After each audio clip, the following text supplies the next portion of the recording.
오늘은 택시를 타지 않는 개네이 씨의 이야기예요. 과연 무슨 이유로 택시를 타지 않는 것일까요?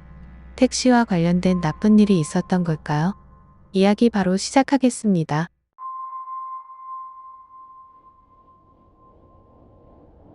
실화계 르포라이터로 활동하던 시절, 내게는 개네이 씨라는 동업자가 있었다.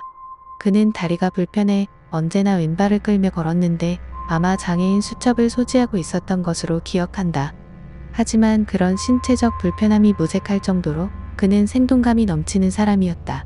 흥미로운 소문이 들리면 전국 어디든 발로 뛰는 그의 자세에서 나는 참 많은 것을 배웠다. 어느 겨울 지방 취재를 위해 그와 동행하게 되었다. 눈 예보가 있어 신칸센과 열차를 갈아타며 목적지로 향했다. 역에 도착했을 때는 이미 눈이 제법 쌓여 있었고 설상가상으로 개네이 씨의 실수로 예약해둔 렌터카를 빌릴 수 없게 되었다.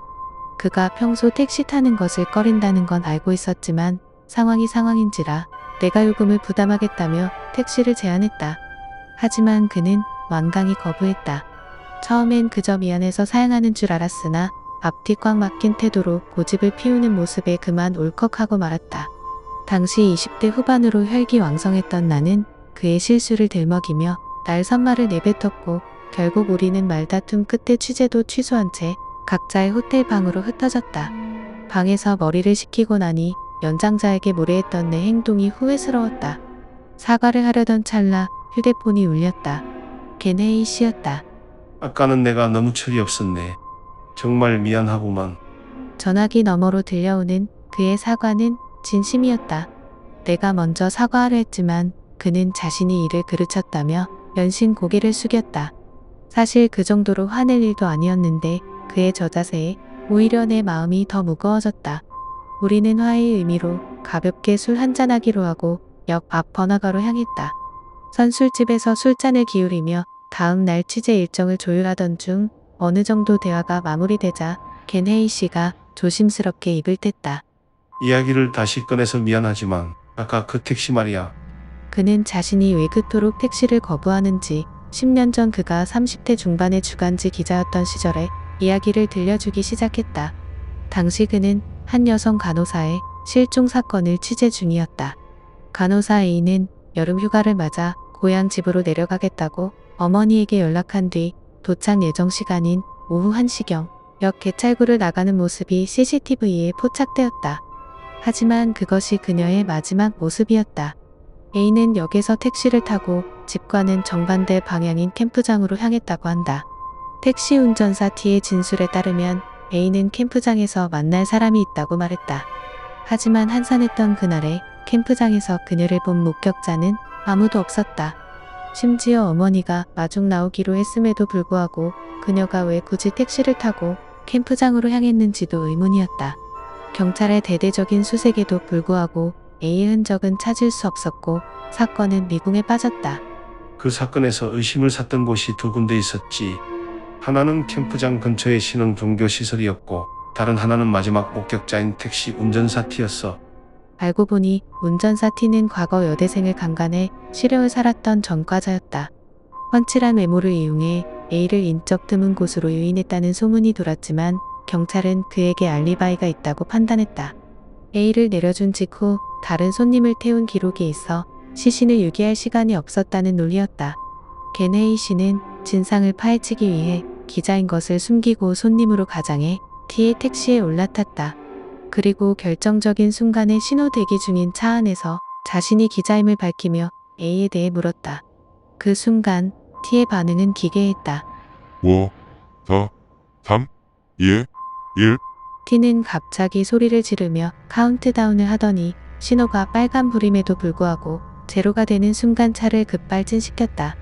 옆에서 오던 트럭과 충돌하기 직전까지의 기억이 겐헤이 씨의 마지막이었다.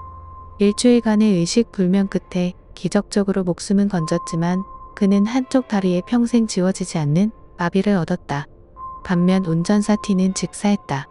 정말 끔찍한 일을 겪으셨군요. 그러니 택시가 무서우실 수밖에요. 내 위로의 겐헤이 씨는 무거운 한숨을 내쉬며 덧붙였다. 아니, 사고 때문만은 아니야. 진짜 공포는 그 다음이었지. 퇴원 후에도 집념을 버리지 못한 그는 다시 그 땅을 찾았다. 조사를 위해 어쩔 수 없이 다시 택시를 탔는데 하필 그 기사가 T와 같은 회사 소속이었다. 이런저런 이야기를 나누던 중 수다스럽던 기사가 갑자기 입을 싹 씻고는 묘한 말을 던졌다. 손님, 기자 맞으시죠? 게네이 씨가 당황하며 되묻자 기사는 대답 대신 룸미러로 그와 눈을 맞추며 섬뜩하게 읊조렸다. 5, 4, 3, 2, 1. 순간 과거의 사고가 플래시백처럼 스쳐 지나갔고 게네이 씨는 온몸이 얼어붙었다. 그러자 기사는 광기 어린 웃음을 터뜨리며 그를 비웃었다. 그 눈빛은 도저히 인간의 것이 아니었다고 그는 회상했다.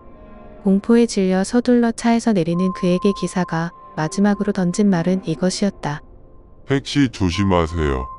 나중에 확인한 사실이지만 죽은 운전사 T와 그 택시 회사의 사장은 모두 캠프장 인근 신흥 종교의 신자였다고 한다. 동료들의 만류로 조사는 거기서 멈췄지만 그날 이후 게네이 씨에게 택시는 더 이상 이동 수단이 아닌 움직이는 감옥이자 살인 기계가 되었다. 그러니 자네도 택시 조심하게나.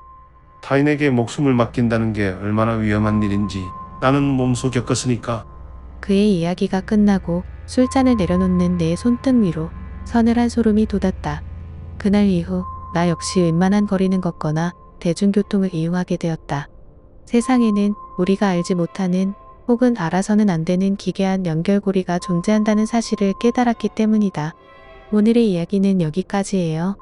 택시를 타고 이런 일이 있었다면 저도 택시를 못 탈 것 같네요. 결국에는 사이비 집단과 관련된 일이었겠죠? 택시를 움직이는 감옥이자 살인 기계로 보는 관점은 흥미롭네요. 저는 그렇게 생각해 본 적은 없거든요. 택시 타기 무섭네요. 또 다른 공포 이야기에서 또 만나요.